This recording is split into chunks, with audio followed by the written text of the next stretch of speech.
This is going to happen in less than an hour. Elon Musk sits down with Florida Governor Ron DeSantis to talk about his 2024 run for the White House. And now Elon Musk says he is open to sitting down with former President Trump, RFK Jr., and President Biden on Twitter. Let's bring back to the show 2024 presidential candidate Vivek Ramaswamy and former special assistant to President Trump, he's Marc Lotter. Gentlemen, thank you for joining us. Okay, first to you, Vivek. Democrats, the media, they're in an uproar over DeSantis bypassing the media to go on Twitter. But there's huge upside here. We had The View, MSNBC, Jen Psaki downplaying this. But Twitter has nearly 397 million followers. Do you think that this is a good or bad thing that DeSantis is going on Twitter? I think it's great. I think we need more open dialogue in the country. I do think that it's interesting that the host who's moderating the debate between himself or the discussion between him and Elon is David Sachs, who's one of his own donors. But I think that we actually need more open discourse in the country that disintermediates traditional media, goes to the people directly. That's a big part of how we've been running this campaign as well. I also think that competition in a campaign breeds strength. And I hope that that helps this campaign, this entire 2024 cycle, be about the what and the why. What do we stand for and why do we stand for it, rather than personal attacks based on the who. I think that'll make our party and our country better off. Yeah, so what Vivek just said, Mark, I mean, DeSantis has been battling the media and Democrats twisting his policies on the pandemic, on, what he's doing with education in Florida. And looks like he's got an upwards of a $200 million voter outreach push, $100 million to start with. 2,600 doors are going to have workers to knock on every door at least 4 times in New Hampshire, Nevada, and South Carolina, 5 times in Iowa. So, so he's got a lot of firepower here. Is it going to work with DeSantis going, around the media to get his message out? Well, and that's the best way, and that's really how many Republicans have to run these days, because you can't count on getting a fair shake from the mainstream media. So this is very innovative in terms of his announcement, but in terms of his ground game, that's how primaries are won. You have to be organized on the ground in Iowa, in New Hampshire, in the early states.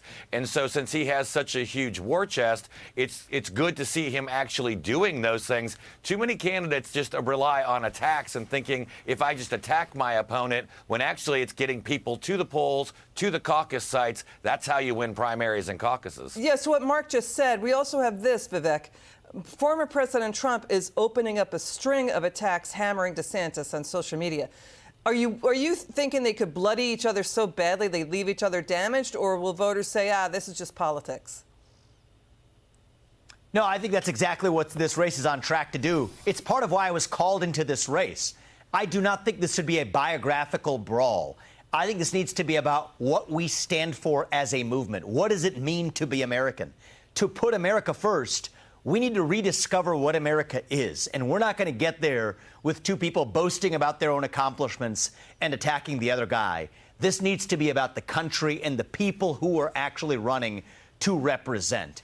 And I also think that though I communicate plenty via Twitter, I think that's actually very important to go to left-wing media as well, to be able to say that if I'm going to sit across the table from Xi Jinping, I better be willing to sit across the table from media that's hostile to me or from other candidates on the Republican debate stage. And so my view is, too long as a party we have been running from something. We got to start running to something. Our vision of what it means to be American. That's why I'm in this race. And frankly, that's our bet for why we're going to succeed over the course of the next year. This isn't about me or Trump or DeSantis. It's about the people of this country. It's about what America actually stands for. That's why I'm in this race, and that's why we're optimistic. Vivek, Mark, just hang on just 1 second. Vivek, we've seen you go on CNN, MSNBC. We think you've been on there too, where you have been really hammered and you've been really pounded by the anchors. Do you think it's working because, is it getting your message out? Because we've seen anchors twist your policies and what you stand for.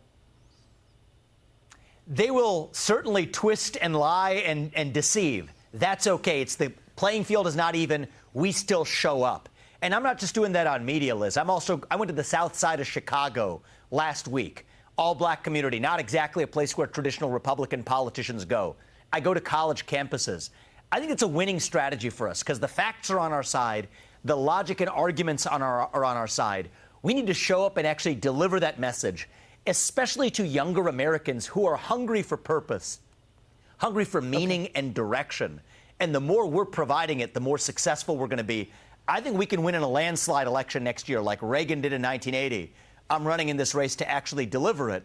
Okay. And like most things, at this point in the season, we're still very early. Long way to go before next year's general election. So let's turn to Marc Lotter. So we've got the judge in the Manhattan DA's business records case.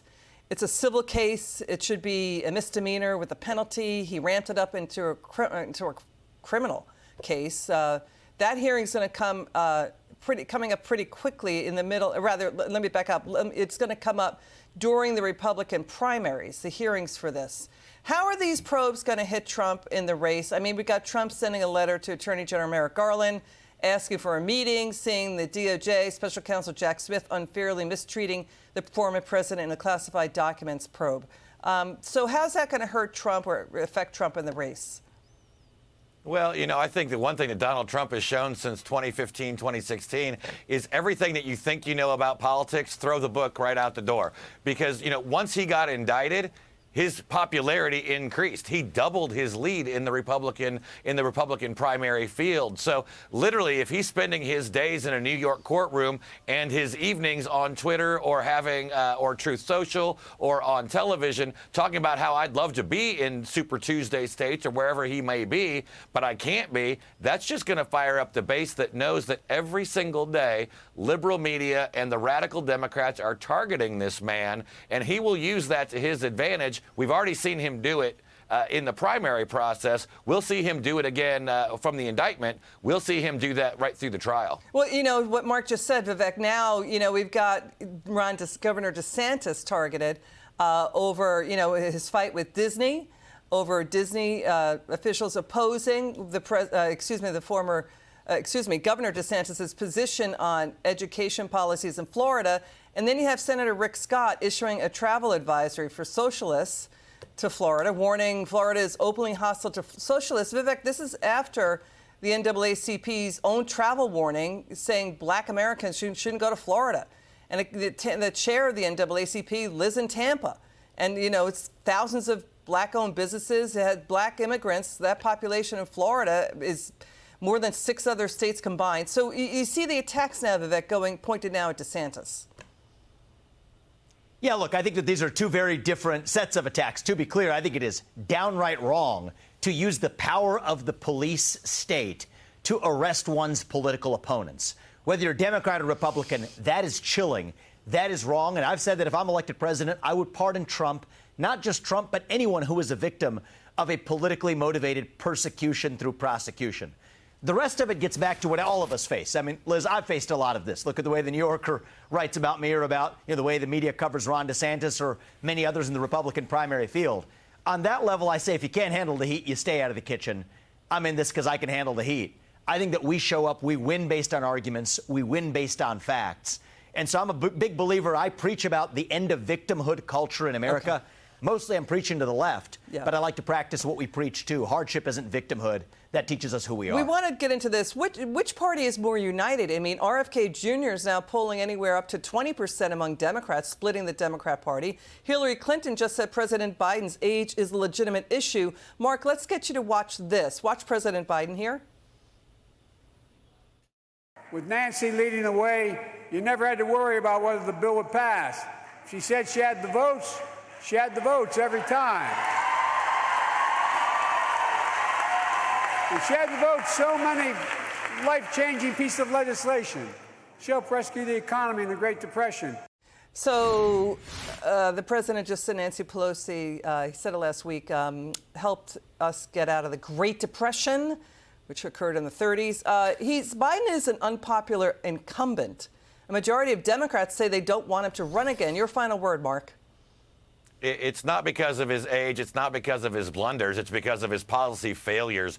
And that is opening the door for RFK Jr. and I think to others, possibly a Gavin Newsom. If they're going to do it, they've got to do it now. This president is weakened, not because of his age, not because of his stumbles, but just because how bad he is. And so if they're going to do it, they got to do it now. It's the only chance they've got to take him out.